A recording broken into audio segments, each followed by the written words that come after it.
Magnus POV. It has been 3 days but I lost Tito Arthur's presence. Hindi ko alam kung paano niya ako ngayon natakasan. I already searched him in their company pero wala. Maging sa dati nilang tanaw sa Santa Valencia, hindi rin to nagpakita. Dad's speculation is that someone is helping him to hide. Imposible kasing bigla na lang siyang di matunto ng ganun-ganun na lang. My parents were helping me to clear this mess. Lalo na ngayon nakuha na ni Mama ang CCTV footage ng bar na pinagdalhan sa akin ni Veronica. And she is now finished reviewing it. That's why I've been very busy because Mom urgently called me for those consecutive days about my case. At uuwi ako ulit sa bahay para mai-discuss sa akin ni Mama ang lahat. Even myself, hindi ko alam kung may kinalaman ba si Veronica kung bakit ako nawala ng mari nung araw na iyon. Kaya hindi pa rin ako gumagawa ng aksyon laban sa kumpanya nila at sa kanya. I am just treating her as good as before. Pero hanggat maaari ayoko magkaroon ng interaction sa pagitan naming dalawa, baka hindi ko lang siya matansya.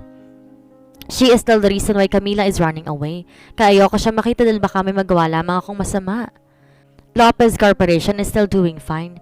Pero oras na mapatunayan kung may kinalaman siya dito. In just one snap of a finger, they will lose their beloved source of income. It is just easy. Just like Baltazar's capes, once Tito Arthur could not resolve what their company is facing now, eventually, it will lead their company to bankruptcy. You can call evil for what I am planning to do now. Pero kapag hindi pa rin sila nagpakita or rather hindi ko na makita si Camila, hindi ako magdadalawang isip pabagsakin na maagang kumpanya nila. Is it bad? Yes. I am just being practical. Marcos is now managing our business along with seminars and press conference for the growth of our company. Kaya hindi rin ako nangangamba masyado. Dad now is deploying his men too far for greater chances to find him, kaya naghihintay na lang din ako ng update regarding sa location nga ni Tito. I am now here in my office to finish some paperworks before I go. Ma'am, hindi po talaga kayong pwedeng pumasok sa loob. Pinagbabawal po ni sir na papasukin kayo. I heard my secretary voice causing some commotion outside. Baka isa sa mga makakulit na investors. They just eagerly want to my office to get us lahat na makapag-invest sa company namin for the benefits and growths. But we are still full, kaya hindi na kami tumatanggap unless big investors galing sa Baltazar's capes. I will gladly welcome them. Come on, I just want to see Magnus. Hindi naman nakakaiba sa inyo. It's been 6 months since we last talked, and besides it's all about the incoming project I want to propose, she explained. I suddenly stopped from reviewing some documents. Is that Veronica? What is she doing here? Ma'am, hindi po talaga pwede. She could not stop her for entering. I just gave him a signal to assure him that it was okay. Agad na rin namang sinarado ang pinto ng opisina ko at iniwan na kaming dalawa sa loob. What brings you here? I asked coldly. I began to feel irritated for some reason when she sat on my couch near my desk. Dad was just a little bit problematic because he always rejected his planned project.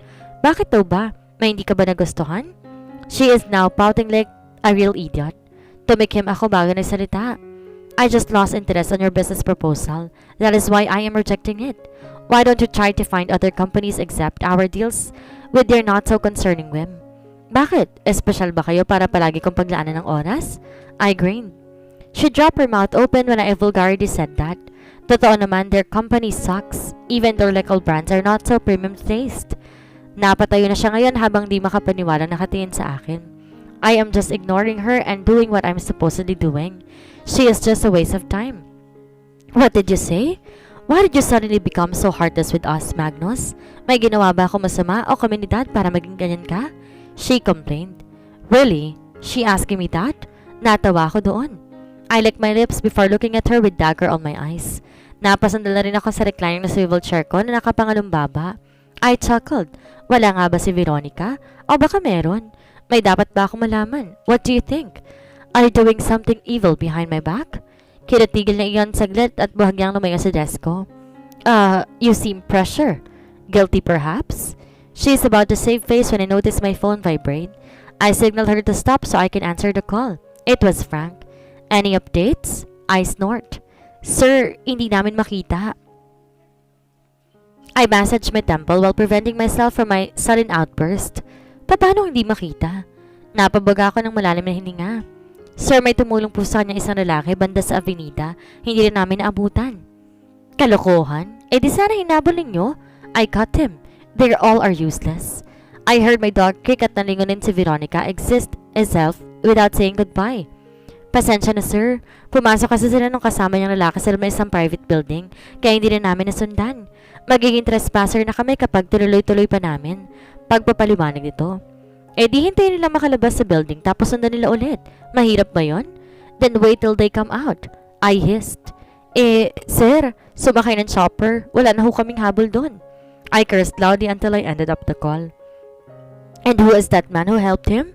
Is it their relatives? Alam ko wala silang kamag-anak dito sa Pilipinas. I ran a background check on their family hierarchy at halos lahat naroon nakatira sa ibang bansa kaya papaano? Hindi ko pa man tapos pag-isipan kung sinong pwedeng tumulong kay Tito nang bigla na naman tumunog ang phone ko. This time it was Mom. I sighed first before answering her call. May tinatapos pa ako, Mom? Veronica is the culprit, Magnus.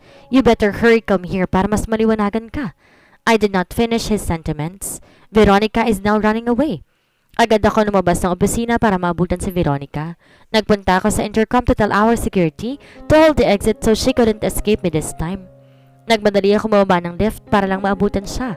More or less a minute na sa ground floor na ako ng building habang hinaharap na ngayon si Veronica. I see commotion near our main exits, kaya dali-dali ako nagtungo doon. Furiously mad at the situation, it took me 10 big steps before I reached her. What's your problem? Palabasin niyo nga ako? She spat. Not so fast, Miss Lopez. Nagmamadali ka ata. I scoffed and dragged her hard outside in our company building. Ouch, Magnus! You're hurting me! She complains. Naganap ako ng di matang lugar at doon sa binitawan. I looked at her darkly while wearing a sarcastic devilish smile visible on my face.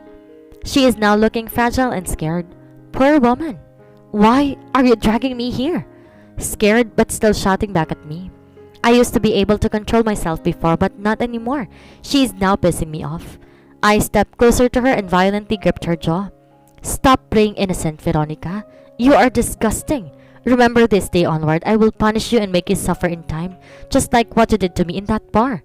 I whispered before removing my hand. Napadaing siya sa hapdi, bagyang nag-iwan ng markas sa mga pisngi niyang ginawa ko. What are you talking about, you freak? I chuckled on that. See you on court, evil. Panunuya ako bago tuluyang umalis. This woman is getting into my nerves. Sulitin mo ng araw na masaya kapag nakakaranas ng magandang buhay dahil bukas sa bukas mas magiging mahirap pa kaysa daga. Nagpupuyos ako sa galit. All these problems that I encountered is all her fault. Hindi ko lubos maisip kung bakit niya nagawa iyon. I dashed hurriedly to the parking lot to get in my car and drive home to my parents' townhouse. I need to talk to my mom now so she could take immediate action regarding this issue. Baka magulat na lang ako sa makalawa, pati si Veronica lumipad ng ibang bansa para tumakas. I won't let her either. 2.5 hours had passed before I parked my car in our garage. Nagmadali akong pumasok sa loob para makakit si Mama sa opisina. Muntik pa kami magkabanggaan ni Marcos dahil sa pagmamadali ko makaakyat. I gently pushed him aside so he did not block my way upstairs. What the? He spat. I just gave him a dirty finger too before inside my mom's office. Son, finally you're here. You better watch this footage, Mom announced. Nakaupo na ako sa pang-isang couch na nandirito paharap sa desk niya. She placed the clip in 1.25 times speed. The screen of my mom's laptop showing Veronica's actions and how she swiftly put some drugs on a small glass of alcohol and mix it. Napatingin sa paligid habang sinisiguradong wala nakakakita sa ginawa niyang yon. After some time, bumalik siya sa lounge namin. Lumapit sa direksyon ko para lukin ako ng inumin na iyon. I remembered what happened to me that night pero hanggang dito lang. The rest is still blank. Minutes after, akay-akay na ako ni Veronica palabas ng bar at natigil ng video. This footage is a great evidence to file a complaint on her behalf, son. You don't need to worry about it. Ako nang bahala, Mom assures. I nod at Mom's sentiments. At least now, she will be punished on her evil actions towards me. Dragging someone without his or her consent will be considered a punishment in the law. How long will she be in jail if she is found guilty, Mom? I ask. Mom reclined on his seat while looking at me. It is up to the judge. However, in her case, probably 4 years ang pinakamalalang parusa at 6 buwan ang pinakamagaan. Anyway, I have to go, son. May kailangan pa rin akong ayusin. Pagpapaalam ni Mama bago niya ako iniwan sa opisina. Not bad. Even 6 months in prison can be considered hell if you count. I left after when I finished my business. Kailangan namin na ngayon makahanap si Tito Arthur so I could clear my name finally. Papalabas pa lang sana ako naman siya na madatan ko si Marcos na nag-aabang sa akin sa garahe. Can I join to have a ride? Pabalik ka na naman sa Maynila, pasabay na. He snorted. Pumasok ng bigla sa kotse nang di mo lang narinig ang sagot ko. This man is really a pain in the ass. Umikot na ako sa driver's seat at pinagsawalang bahala si Marcos.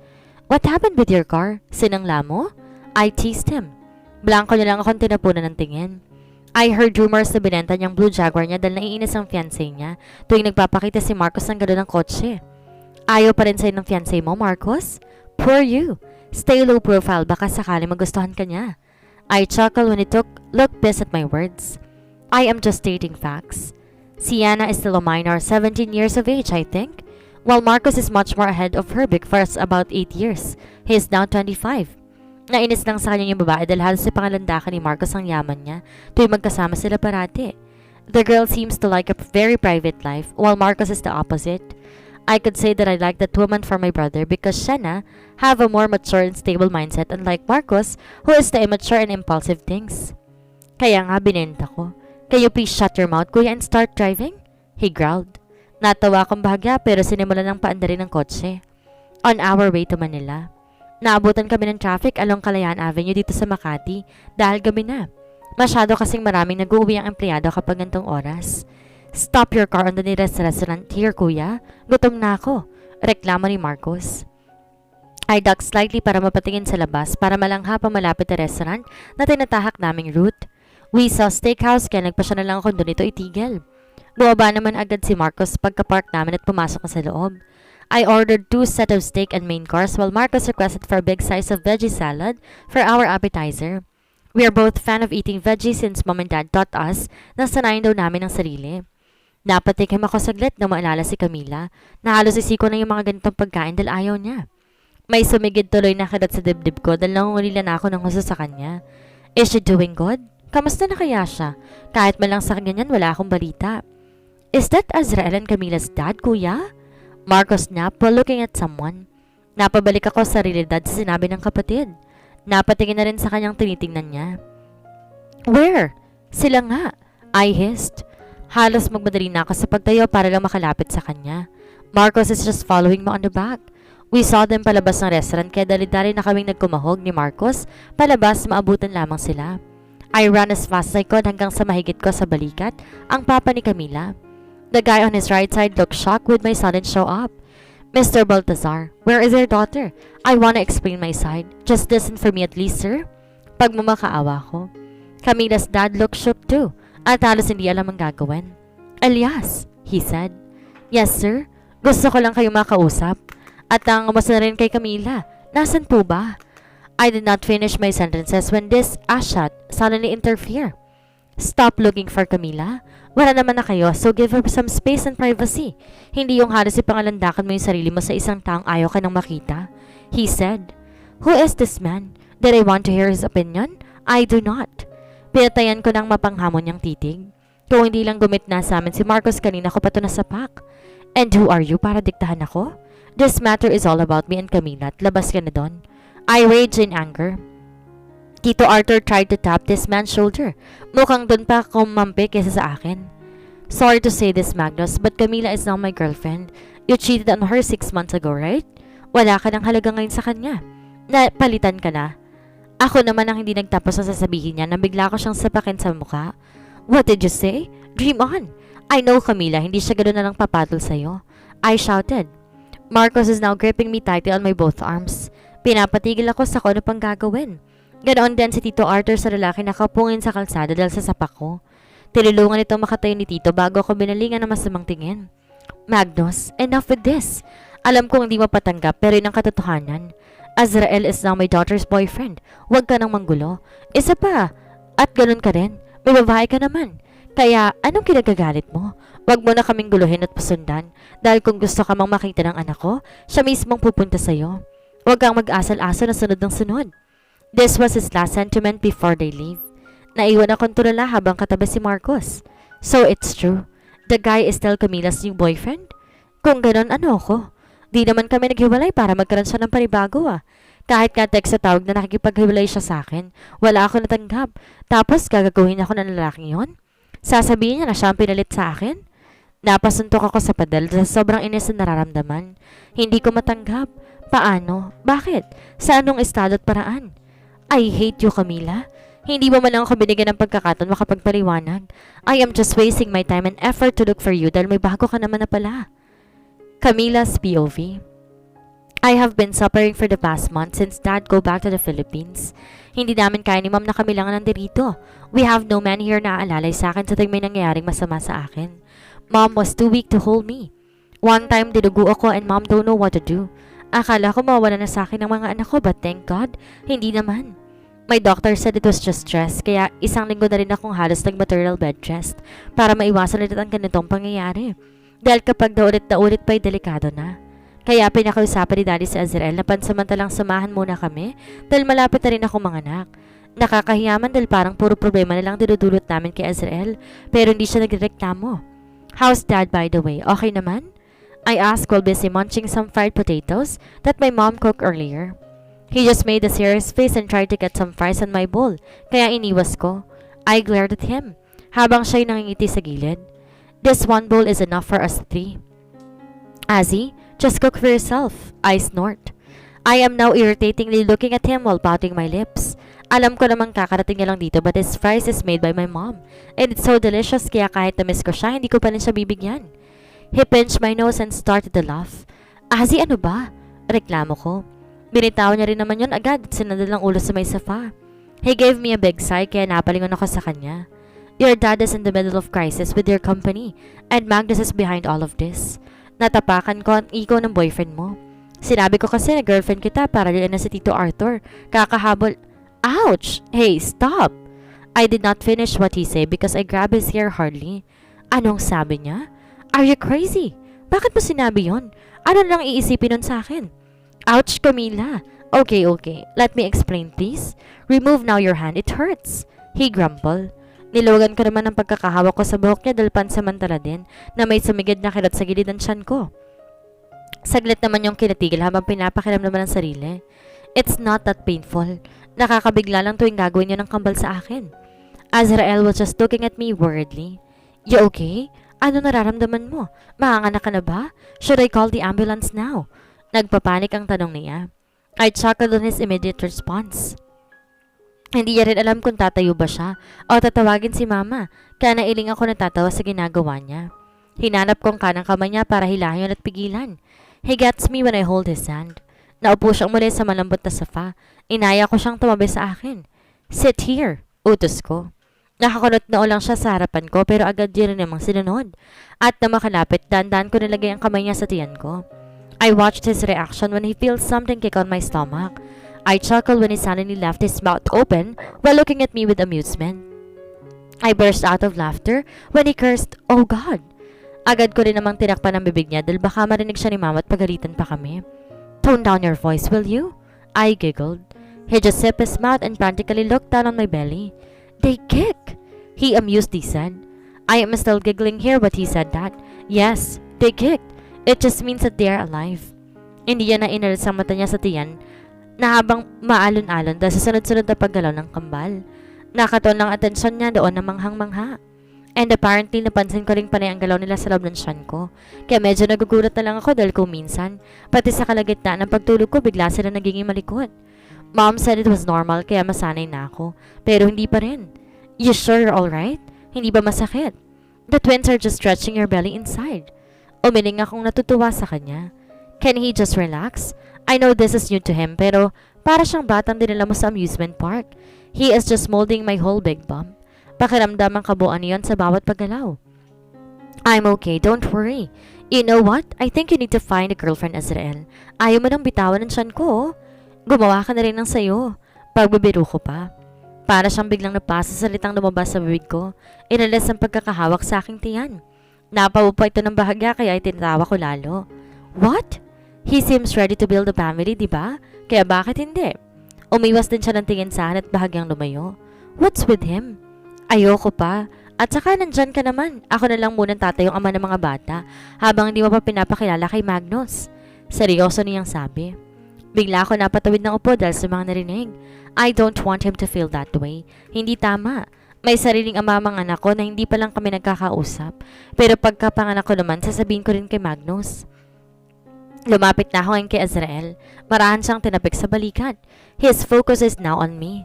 Azrael, you don't have to. Once I gave birth, sasabihin ko rin agad kay Magnus. He needs to know. Siguro pag-uusapan na lang namin kung paano maging custody. Pero alam ko naman habang malilit pa sila sa akin ng mga bata, kaya hindi mo na kailangan tumayo maging amanla, Azzy. I paused. He smiled at me weakly. Parang di naging masaya sa sinabi ko. Pero ayoko naman siyang paasahin. Para kasing ang dating sa akin gusto niyang akuin ang pagiging ama ni Magnus sa mga bata, which is nakikita kong mali. I get your point, Camila. Don't worry, hindi naman ako magpapakilala sa kanila na tatay nila. Ninong siguro, what do you think? He suggests. That was okay.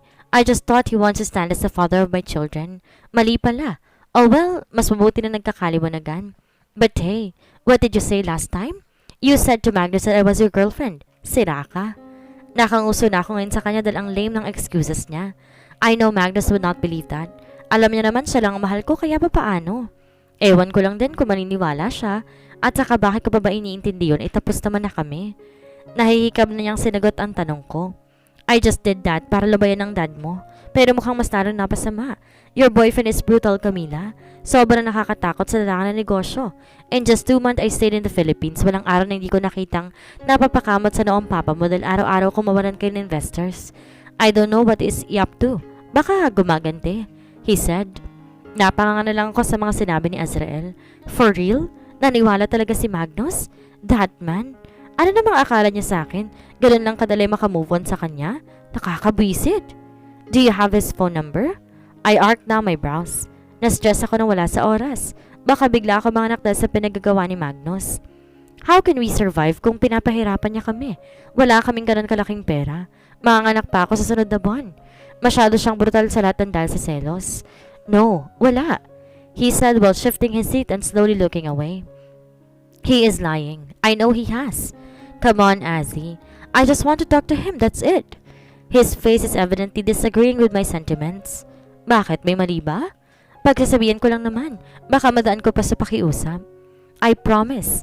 Hindi ko naman sasabihin agad ang patungkol sa kambal. Sige na. Agod ako na pahawak sa gilid ng tiyan ko. Nang bigla ako nakaramdam ng pinaghalong sakit at kirot. This is the feeling I experienced nung dinugo ako. Bigla din namang naalerto si Azrael sa gilid ko sa biglaan kong pagtay dahil sa sobrang sakit na nararamdaman. After I stand, blood is flowing down on my thighs down to my feet. Agad na naghari ang kaba sa dibdib ko sa nakita. You're bleeding, he muttered. Naiyak akong bumaling kay Azrael para humingi ng tulong. Oh my God, my twins! Azzy! I cried. Naalerto rin agad si Mama sa biglang pagsigaw na Azrael. Humahangos na rin siyang pumunta sa direksyon ko para daluhan ako. Mom, it hurts. Yung mga anak ko. Halos walang boses kong sabi. Azrael but swiftly picked me up and immediately went down to the condo so he could take me to the nearest hospital. Nakasunod na rin si Mama ngayon habang papasok kami ng kotse. The pain I'm feeling now is unbearably to imagine. Parang pinipilit ang mga binuka ko sa sobrang sakit. Nahawak lang ako na mahigpit sa kamay ni Mama habang umiiyak sa kanya. Natatakot sa pwedeng mangyari sa amin ng mga anak ko. Hindi ko alam bakit bigla na naman akong dinugo. I still have 1 month before my due date tapos dinudugo na naman ako. This is not good. Stop crying, Iha. Baka mas lalo pa makasama sa'yo. Mom whispered. Azrael cursed midways na bigla pa kaming naabutan ng traffic. I am now biting my lips while holding my mom's hand tightly when I feel sudden pain in my lower abdomen. Nakaramdam rin ako ng parang biglang pagputok ng tubig. I gasped. Mom, sobrang sakit. Oh God, your water broke. Azrael, please. Please do something. Makanganak na si Camila. Mom panicked. Mas lalo pang sumigid ang kirot na nararamdaman ko ngayon. Halos mumulupot ulit ako sa sakit. Pinagpawisan na rin ako ng malamig dahil sa nararamdaman. Halos businahan na ni Azrael ang lahat ng madaraanan naming kotse dahil sa tarantana namin. May sinigaw din siya sa labas pero hindi namin maintindihan kung ano. Please give way. My girlfriend is about to give birth, he shouted. Nagpasalamat na lang ako na magsatabi ang mga kotse at pinadaan kami. Halos abutin kami ng 5 minuto baka punta lang sa pinakamalapit na ospital. Dahan-dahan na akong binuhat ni Azrael papasok sa loob at agad din namang nagsisinura ng doktor at nurse. Pinahiga nila ako sa isang hospital bed. Nakasunod lang din si Azrael at Mama sa amin. ¿Cuál es el nombre del paciente? Nurse asked. What's the name of the patient? Camila Baltazar. Azrael responded. Kinatango naman yun ng nurse. May ko na pang sinabi sa Azrael pero hindi ko na maintindihan. She's having contractions for about 10 minutes now and she's bleeding a while ago. Kanya-kanya nga sila ng kabit ng kung ano nung swero sa balat ko. They also checked my temperature, pulse, and heart rate. The fetal heart tones were 134 and regular. The baby's head was at +1 station and the cervix was 10 cm, dilated and 100% effaced. Hindi na pinasunod sila mama sa loob, ganun din si Azrael, na mapunta kami sa delivery room. Wala na akong ibang iniintindi ngayon kundi ang sakit na nararamdaman ko sa tiyan ko. Is this labor pain? Hindi ko akalain ganito pala yung kasakit. Paimpit pa ako napasigaw ng turukan nilang spinal cord ko ng anesthesia. Kagad ako namanhid mula balakang, pababa, bagay na pinagpasalamat ko. Pero hindi pa rin maibsan ang sakit na nanggagaling sa tiyan. Temperatura, pulso e respiraciones, normales e supresyon arterial, era 124/80. Ela esta lista para dar a luz. Her temperature, pulse, and respiration were normal, and her blood pressure was 124/80. She's ready to give birth. The doctor and nurses are now in their positions. They just signal me when will I push or not. Push! Nurse command. Nakahawak ako sa malamig na bakal ng kama habang sinusunod ang utos nila. I give my best to push kahit na halos kapusin ako ng hininga sa sakit na nararamdaman. The anesthesia they give me is not much effective. Halos ramdam ko pa rin ang sakit. I felt relieved when I hear my baby's cry, when my last long push exert. My emotions now are uncontrollably shattered. Gusto ko maiyak at matuwa sa parehong pagkakataon. Nilinisan nila saglit ang anak ko, bahagyang pinahiga sa dibdib ko. I am now seeing and holding him now in my arms. He is so much to look at. Of his father. Congratulations, your baby number 1 is already out. You need to wait for at least 5 to 10 minutes before having your another contraction, so his twin will come next. I just nod even if I don't understand what the doctor said. I am still in the state of shock and amused while seeing my baby in my arms.